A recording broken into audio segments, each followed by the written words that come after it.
Eu já quero começar esse vídeo quebrando as suas expectativas e dizendo que não. Eu não acho que nós somos a pior geração que existe, eu não acho que essa é a pior geração de todos os tempos.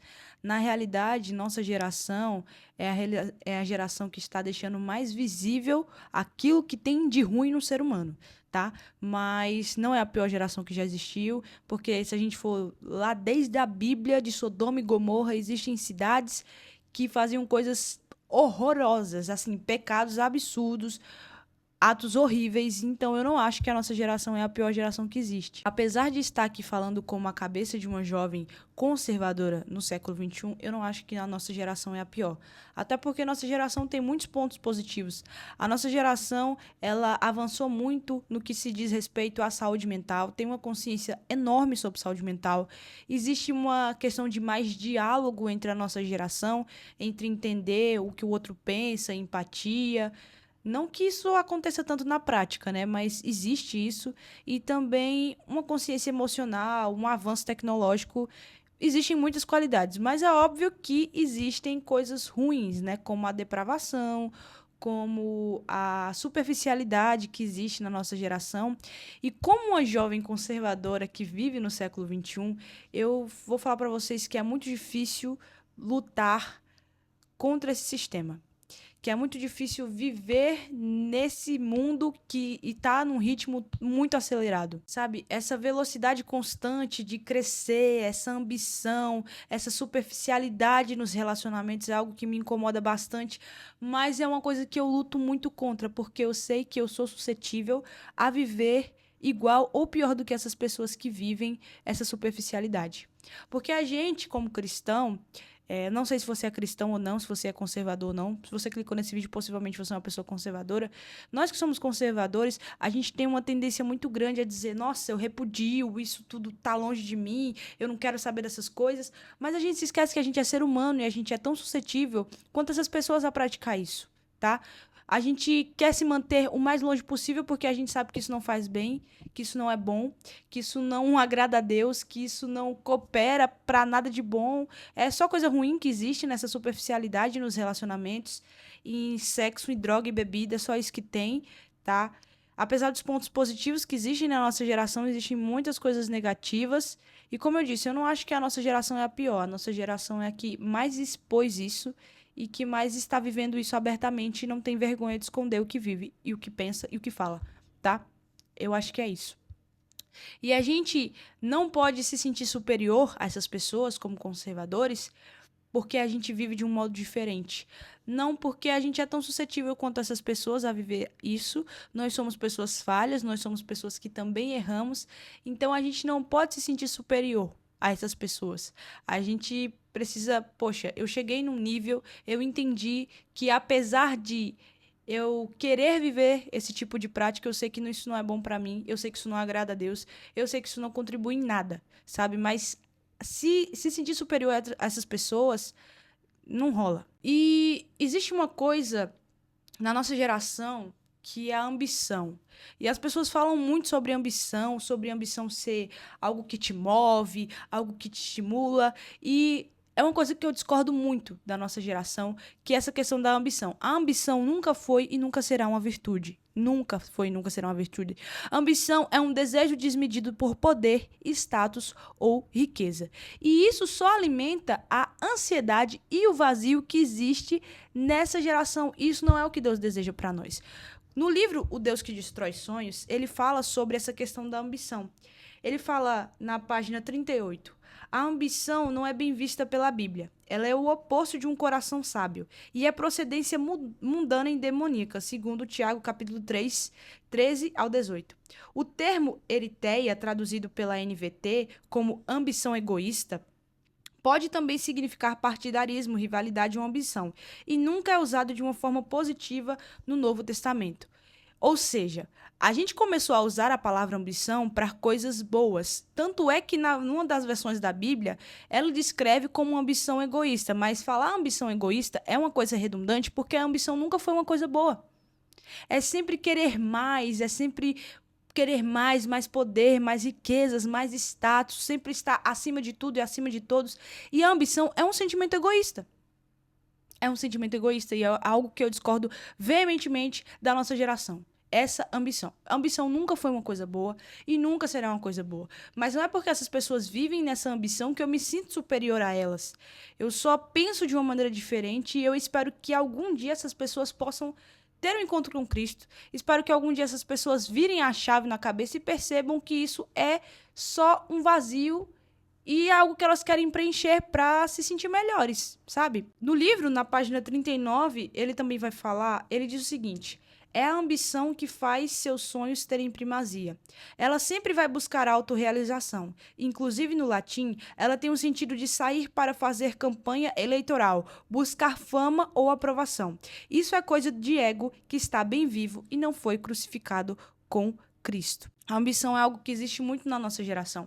E sempre existiu em todas as gerações, mas eu acho que aqui no YouTube mesmo é algo que se fala muito sobre ambição. A ambição nunca foi uma coisa boa. A ambição nunca foi uma coisa que deve ser levada como algo positivo. Não, muito pelo contrário. A ambição sempre foi egoísta. A ambição sempre será egoísta. E é algo que eu discordo muito da nossa geração, especialmente como a cabeça de uma jovem conservadora. Mas o que é que eu tô querendo dizer como jovem conservadora?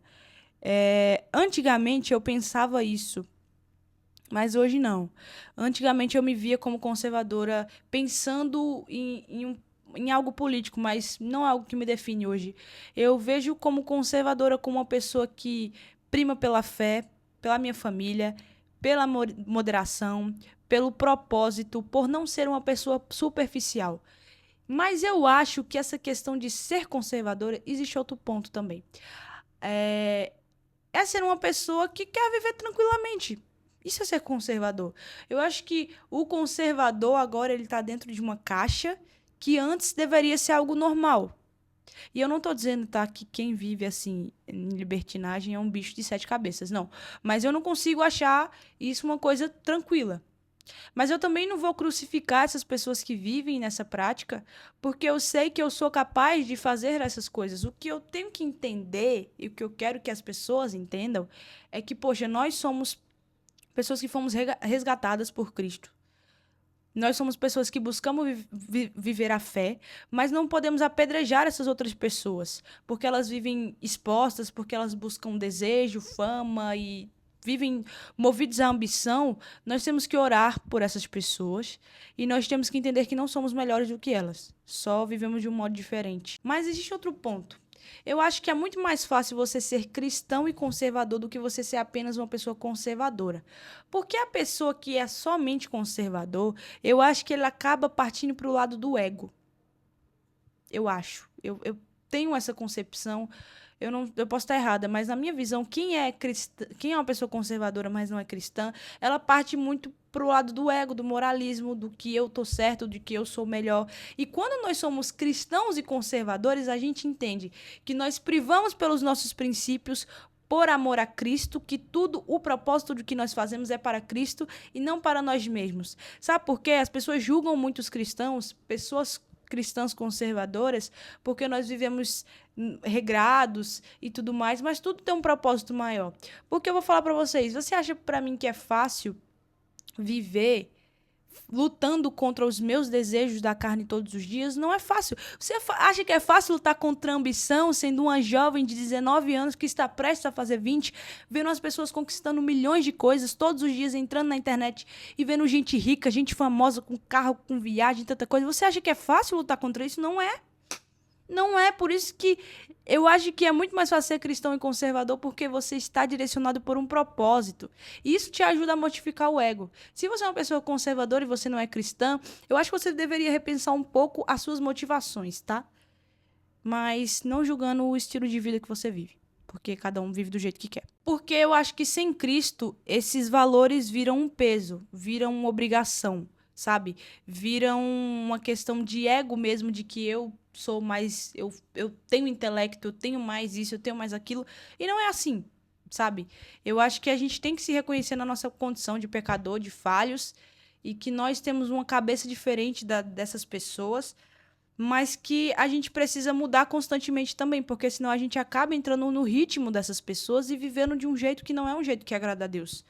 Em Romanos, no capítulo 12, versículo 2, diz: Não se amoldem ao padrão deste mundo, mas transformem-se pela renovação da sua mente, para que sejam capazes de experimentar e comprovar a boa, agradável e perfeita vontade de Deus. A gente não pode se moldar a essa caixinha do mundo.